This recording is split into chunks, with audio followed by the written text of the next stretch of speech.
Every year, thousands of foreigners travel far looking to achieve the Korean dream.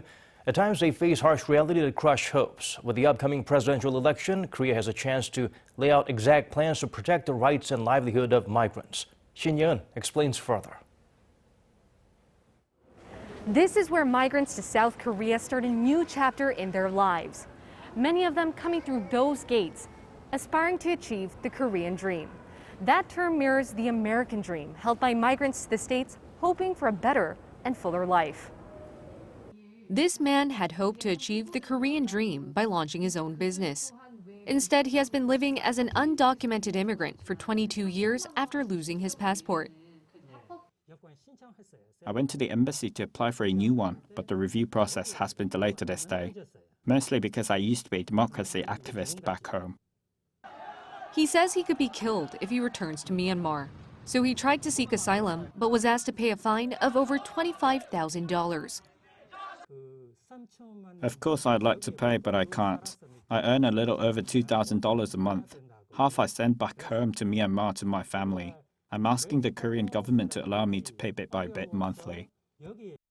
There are some 400,000 undocumented migrants living in Korea, making up roughly 20% of the foreign population.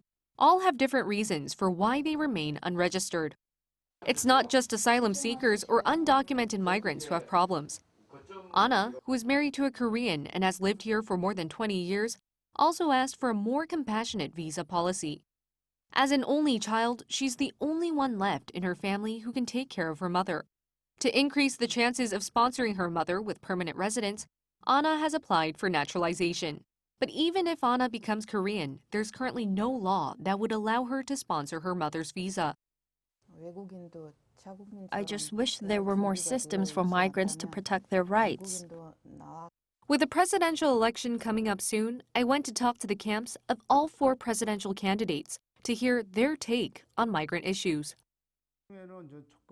We will create a multicultural committee within our party and hear what problems international families face, and then create comprehensive policies. From there, we will also try to expand discussions to include immigration policies. Many E9 workers reach very higher skills, sufficient skills, but nevertheless they have to leave the country.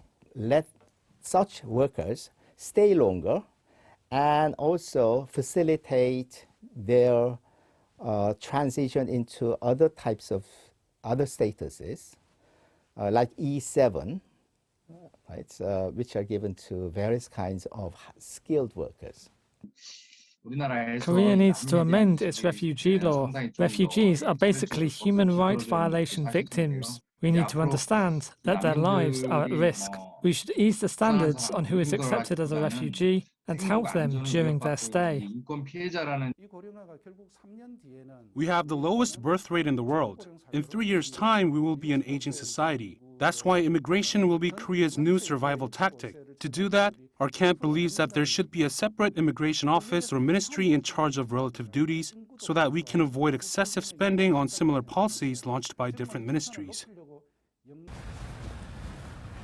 As all camps said, immigration policies need to be reviewed and strengthened now more than ever.